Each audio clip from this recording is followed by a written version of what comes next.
It's an unfortunate night. His family and witnesses are still here looking on in disbelief. They are looking at a surveillance video from the Chambers County Jail that shows the plane taking a nosedive for about 5 seconds. It's real easy to understand the love he had for this game as well as the impact he made on his community. She was here at Bulldog Stadium watching a friend compete in a track meet. Afterwards, she walked over to her sister's house. What a crazy night it was for people here in Mid-County. Now, the storm has subsided in strength just a little bit. He'll be the second person involved in this crime to die by lethal injection, the other being Lawrence Russell Brewer. Members of the union are still here supporting these workers. Some have been here all day. You get about 75 different options from roller coasters to adventure and horror. So I'm going to put this on. Here's a look at what some homeowners had to deal with yesterday when about 3 inches of rain fell. The supervisor at Drainage District 7 told me the water should be flowing into sewer systems, not building up on the road.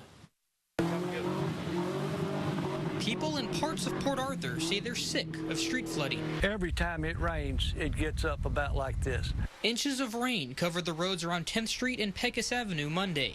The city of Port Arthur is responsible for drainage here, but homeowner David Vidalier says they're failing. I haven't seen a city worker, not one. They come and pick up the debris, but as far as working on the drainage system, hadn't seen them at all.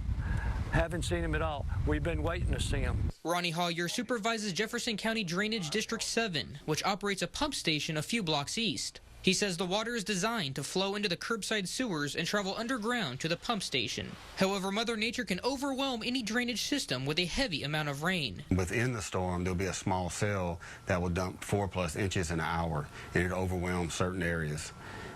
That's kind of been common for the last 3 to 4 years.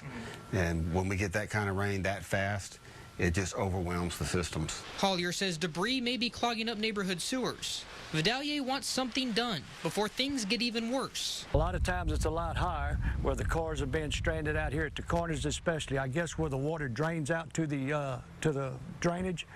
It gets so high there that cars get immersed in it, and they have to get pulled out. Rain hasn't shied away from Port Arthur. The city experienced its second wettest September on record last month with more than 1.5 feet of rain. Now, I called the city manager twice today and even stopped by his office at City Hall, but no one was willing to meet with us to talk about the drainage issues. In studio, Tyler Segerman, 12 News. It's not just the interchanges. This entire stretch of I-10 through Beaumont could be rebuilt and widened. But TxDOT wants your help in figuring out the best way to get it done. The drive through Beaumont will look a lot different in the coming years. The 5-mile stretch of I-10 will be getting a makeover. It's long overdue, according to some. That's a good thing. They've been needing to for a long time. It gets bottlenecked up real bad, especially after quitting time and then on the way to work in the mornings. Perhaps the two biggest features will be the widening of the ramps on both interchanges, East X Freeway and Cardinal Drive. Whenever I hear that, I always think of safety. It's of the utmost importance, so I definitely think that would be a benefit to anybody that lives in the area or even passes by on the way or to and from work.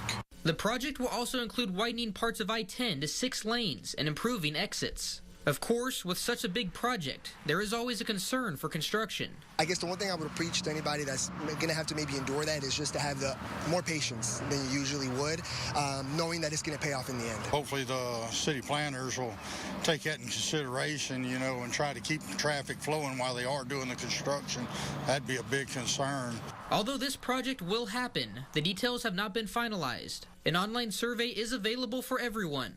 You can rate your preferences on the different options being considered. Everything that we'll be showing is preliminary, so that's why we're really asking for a lot of public feedback at this point, since nothing is final yet. An open house meeting will take place next Tuesday, April 16th, for anyone who wants to know more or ask questions. It will begin at 5 inside the Beaumont Civic Center. In Beaumont, Tyler Segerman, 12 News. Catching an alligator is a lot easier said than done. I saw firsthand how frustrating it can be, but Gator Country is more than happy to remove a few. Workers supporters at Gator Country did what they could to catch 51 alligators. Do this quick as you can, fast. Go. There you go. Owner Gary Sarge has partnered with the South Padre Island Birding, Nature, and Alligator Sanctuary to create a new facility in deep South Texas. I just had the idea to go ahead and put fences in it. They have alligators there already anyway in the wild population, and so we thought it's time to educate people on them. They're starting to see them at their boat docks and things like that. These alligators will function the same way they do here at Gator Country. A lot like we do here at Gator Country. People will be able to hold the little baby alligators. They'll be able to hold one of our snakes or something like that and take pictures. Roughly 40,000 people visit this exhibit in Finette, but Sarge is excited to know his gators will be seen by 5 times that amount. We're forecasting our first year to see 200,000 people down there now. We're really excited about that. Catching these gators was not an easy process. A prime example was grabbing 700-pound Big Padre. It took 9 people to get him into his trailer. 50 more to go. We have over 600 alligators here now, so this is actually a really good thing for us as well. We're able to kind of keep our population, from not being too big and too many alligators in one pond. Big Padre and 50 alligators between the length of 3 and 5 feet were caught on Wednesday.